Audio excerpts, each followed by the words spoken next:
أعوذ بالله من الشيطان الرجيم بسم الله الرحمن الرحيم الحمد لله رب العالمين ولا عقبة للمتقين ولا عدوان إلا على الظالمين والصلاة والسلام على رسوله محمد وعلى آله وصحبه أجمعين ربنا تقبل منا إنك أنت السميع العليم وتب علينا يا مولانا إنك أنت التواب الرحيم واهدنا ووفقنا إلى الحق وإلى طريق مستقيم ببركة القرآن العظيم وبحرمة من أرسلته رحمة للعالمين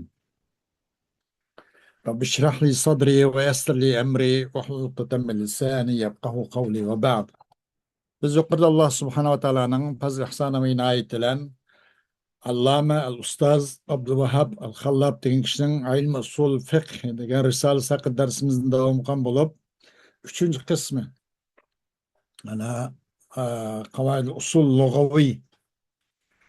Shuningki bu 3-qismi 7 qoidani o'z ichiga olgan bo'lib, buning 4-qoidasi. Buningdan 4-qoidaniki bu 4ni o'z ichiga olgan bo'ladi. Maxfiy, birinchi mushkil, mujmal, mutashabbihdan iborat. Bu maxfiy degan mushnisida xafa. Bundan tanishdik. Mushkila bundan tanishib, shu to'xtab qolgan edik. Kep to'xtab qolganimizdan yana darsimizning o'zini davomlashtirishga tirishimiz. Endi bu yerda bu ustoz Abduvahhab Xallob dediki, bu mushkuldan bo'lgan maqsad usul ulamolarining istilohida. Nima u desa, ma'no, murod, maqsadni o'z siyg'isining o'zidan uqilmaydigan lafzi. Balki buning uchun ma'no, murodni bayon qilib beradigan sirtqi bir qarina usuludi degan. Ammo bu qarina kallan odam izlasa, izdigil bo'ladigan, manda xayr bo'lish kerak-da. Uni izlagan chaqdachu uni bir natijaga erishishga, natijaga yetishishga manda bir majal bo'ladigan qarina bo'lish kerakdir. Shu qatorda bu mushkulning o'zini hamda bu nereden paydo bo'ldi bu mushkula deb жүрib, buningga bu masalan bu mushkul deganning o'ziga masalan val mutallaqatu tarabbasna bi anfusihinna salasata quru. Bu quru degan kelimalar bu nim bo'lganda ekan, kelima mushtaraka bo'lganda ekan, bu lafz mushtaraka, kelima mushtarak bo'ldi ki bir ma'nodan ko'p bo'lgan bir ma'no qo'yilgan. To'g'riga o'xshash bir ma'nosi, bir ma'nosi aytgan ma'noda. Buningda muayyan mushu lafzning o'zidagi mushu siyg'isicha bir ma'noni uqtirgan, buning siyg'isida bir nima yo'q. Bir dalolat yo'q. Buna bir sirtqi qarina usuludi degan. Tamam, bu mutallaqat tarabbasna bi anfusina salasata quru. Bu quru ham hayd ham tuhurmanda. Bunun qarina qaysi? Buningdan qaysi murod? Nimani maqsad qilamiz quru deganda? İmam Şafii ve bazı mujtehidlar bu Qur'dan tuhur maqsad dedi.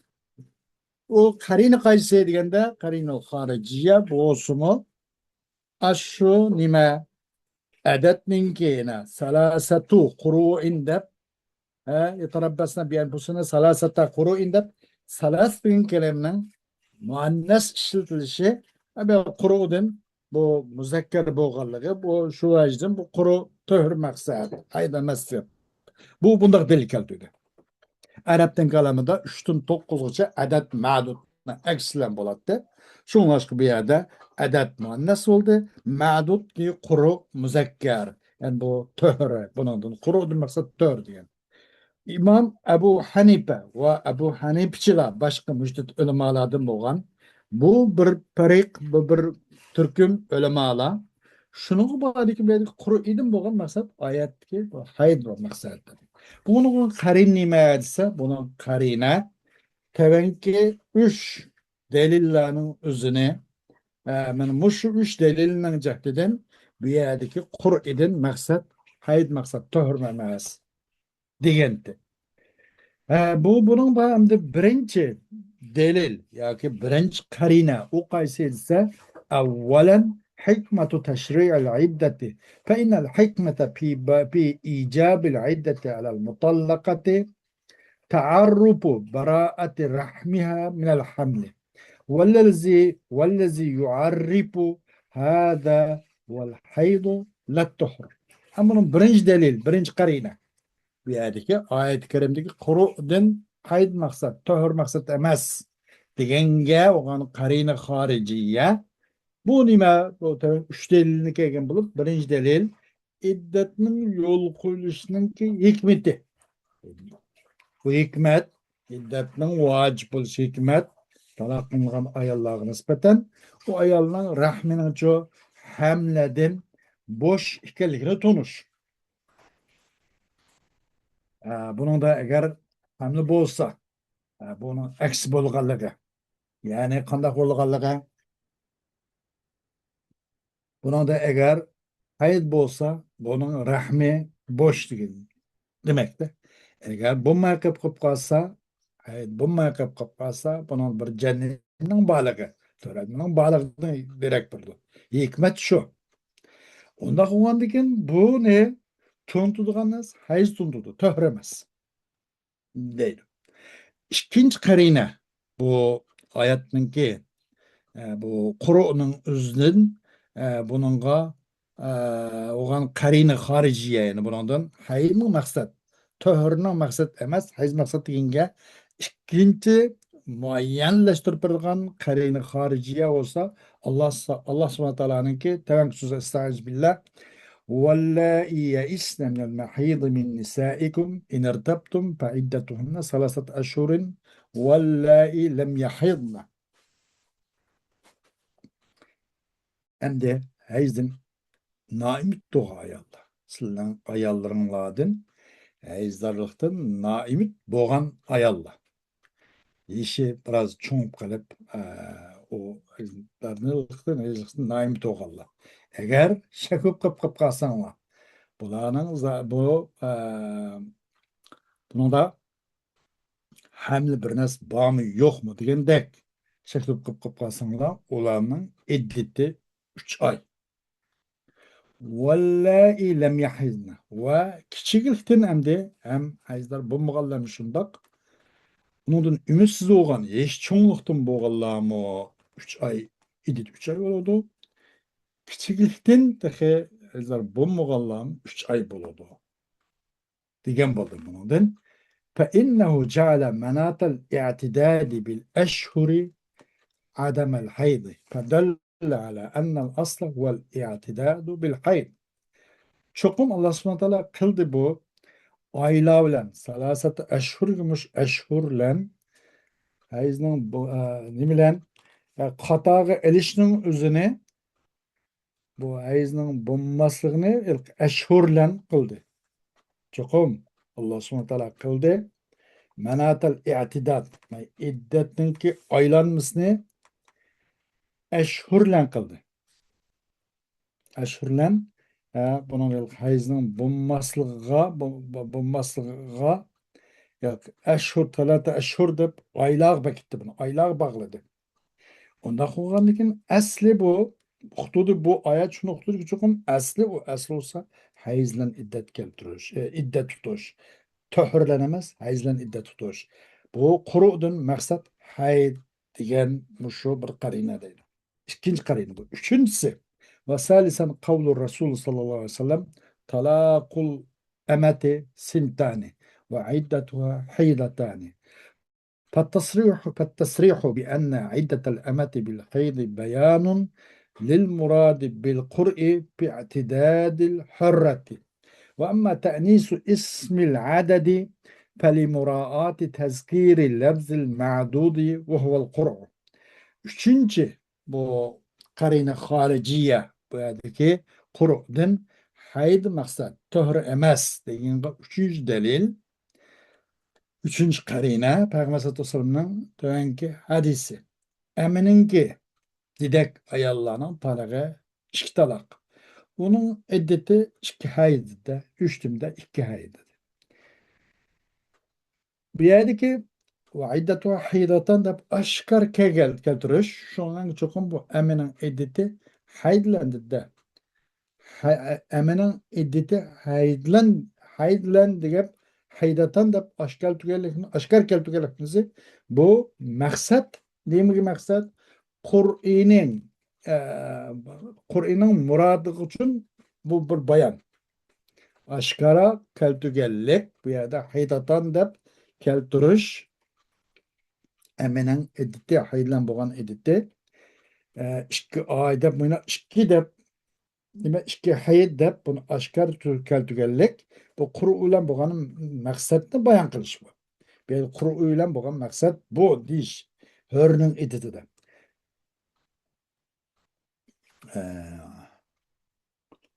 Ama bu sanninki salasatı kuru dep buradaki adet salasatı isimnin muannas kılışı bu ma'dudninki yani kur edigen bu kelimeninki muzakkar ikenlikki rayqalıqni jahtidan onundan hergiz töhrünü göz tutup mandaq numqalıq emas.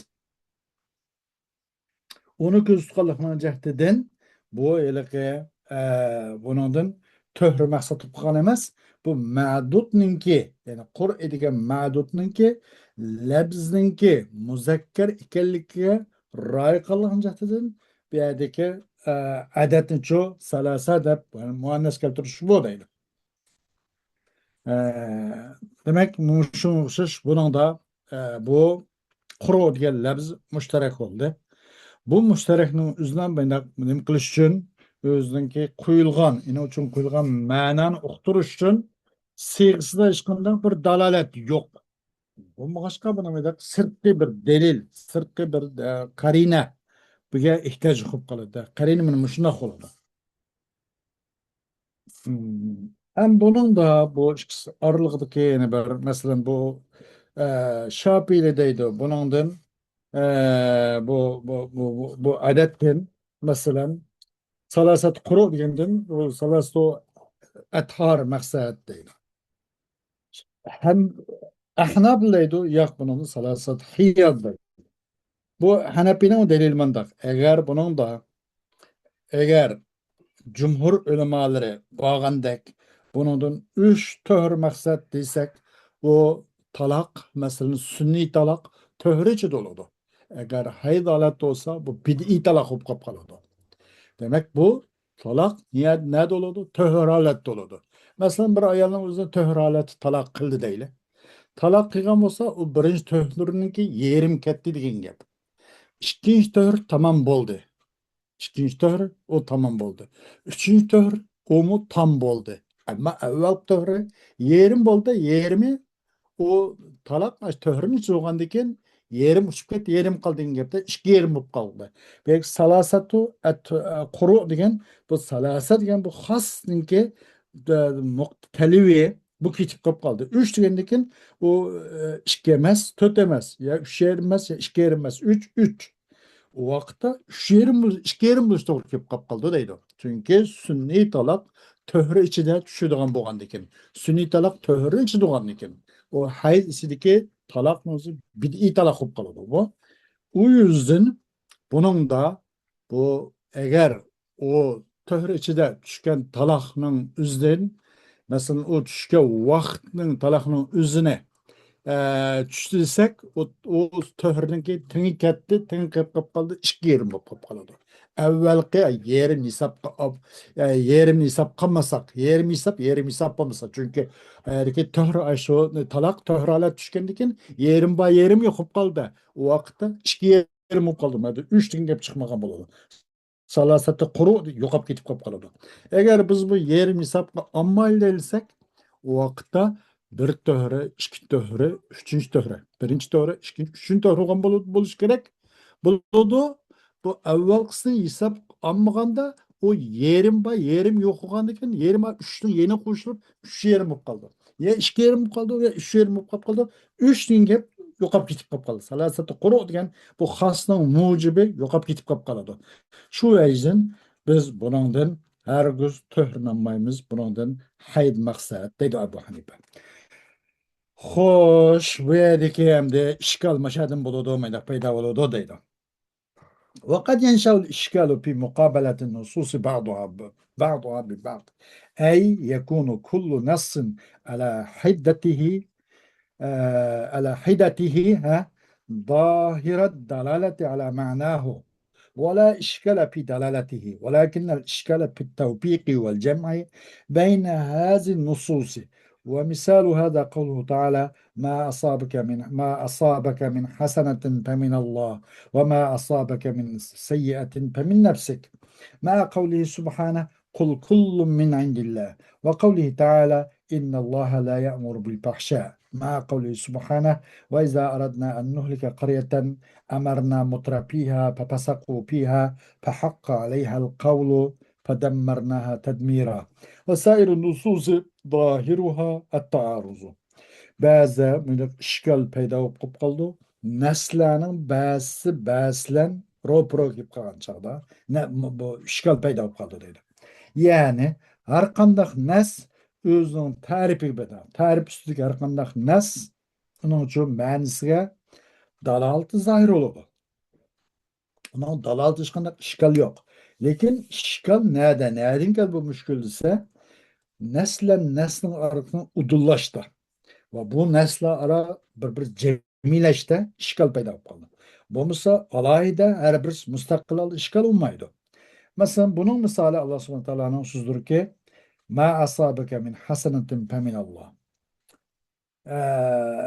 Yaxshilikdan, go'zallikdan sana yetgan narsa, har qanday bir yaxshilik sana yetgan bo'lsa Allohdan, yomonlik esa sana o'zingdan degan bu oyat Allah subhanahu wa ta'ala'nın tayanki ayetler biraz taarruz bu kaldı değil. Ne için? Bu tevfik ve cemide. Eğer ikisini ayrım düşünsek bu olmaydı. İkisini şu bir yere tevfik ve cemi konçakta bu hal ahval yüz bir kaldı. Kalınız gibi kaldı bu ayet hem de tayanki Allah subhanahu wa ta'ala bu ayetler. Kul kullu min indillah. Hemmisi Allah Teala tarafından digendek. Yaxşılık mı, yamallık mı? Digendek. Ve en Allah subhanahu wa ta'ala'nın sözü ki Allah subhanahu wa ta'ala hiç qanday fahşai münker buyurmaydı. Diyen ayeti. Demek Allah subhanahu wa ta'ala'nın sözüyle ki kaçan biz bir qariyani yani bir milletni qariyadin ahli qariya bir qariya ahlini bir xalqni biz halak qilishni maqsad qilsak biz uni isrofxo'rlarga buyuruymiz. Ularning hakavur badparashlari ularning manmanchilarini shundoq bir nim qilamiz. Ularni buyuruymizki shundoq qilishga ular naiti hadneşip had pasıldan çıkıydı ular. Onun karta bizden azaptan ibaret bu kavlimiz hak oludu. Onun bizni tel tüksü, veyran kılamayız degендek. Avval hayatda Allah subhanahu wa ta'ala paşayman kırıp buyurmaydı dedi. Manında bir karina alaqlamakçı olmasak, onun betbereş, mındak ısrapxor, mındakçı mutşeddit, mındak kılkı naiti ahlaksızlarına buyuruyumuz ki, ula qanday qılıdı İslamiyetninki had liniyalardan çıkıdı, onun için azaplar kıldı, veyran kılımız dedi. Ve bunun neslerinin başkası hem.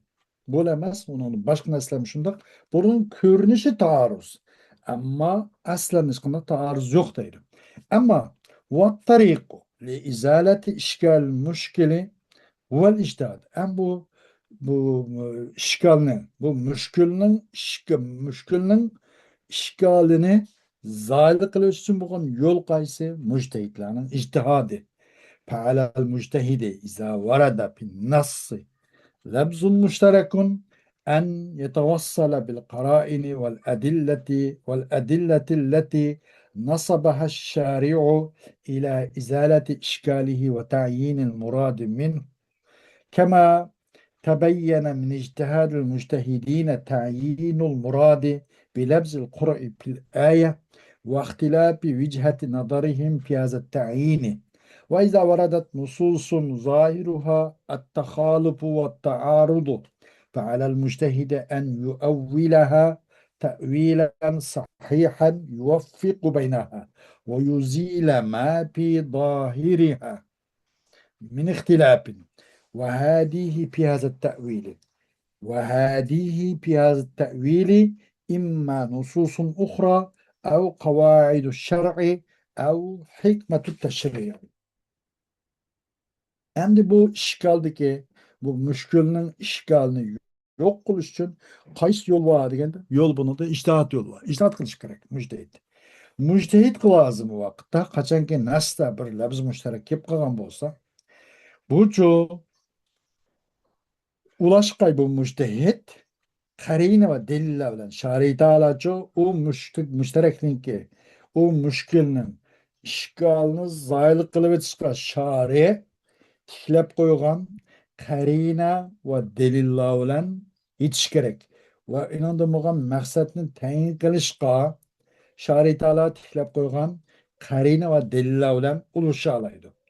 Qandaqki ro'shan bo'ldi masalan mujtahidlarning ijtihodidan Qur'iydigan labzlan bo'lgan maqsadninki nima ekanligi, uning tayini ijtihod bilan ma'lum bo'ldi oyatda.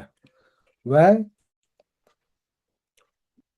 mushu tayinda u mujtahid ulamoning ko'z qarashininki o'xshashmasligi ham muayyan bo'ldi. Bu Qur'iydan salasat Qur'odan birsi hayd maqsad qilgan bo'lsa, yana birsi tohir maqsad qilib degandek. Qachoniga bir nas maydonga kelsa, u nasning tashqi ko'rinishi qarab baqsak, taxolib, taarruz bir-birisi zidma-zid. Bundaq ahvol ostida mujtahidning gernigi lozim, uni to'g'ri shaklda bir ta'vil bo'lishi kerak. U nasla ara bir-birisi bilan tavfiq qilib udulashtirgan holda to'g'ri sahih bir ta'vil bo'lishi kerak. Va buning zohirdagi ixtilofotni ko'tarib o'tish bu mujtahidning ustiga lozim, mujtahidning haqqi. Ham bu ta'vilga u mujtahidninki mush ta'vil bo'lgan yo'l tepishi qayerga yo'l topadi, nega usudu, nega murojaat qiladi deganda u mujtahidninki mushu ta'vilni o'ziga olgan yo'l tepishi ya boshqa narsa bo'lgan bo'ladi, ya shar'iyning qoida bo'lgan bo'ladi, yoki tashriki hikmat bo'lgan bo'ladi deydi. Xo'sh, bugun darsimizni vaqt itiboriyle mushularga kifoyalimiz. Davomi Alloh xolisa. To'g'on bo'ladi. Va oxiri da'vona alhamdulillahi robbil alamin.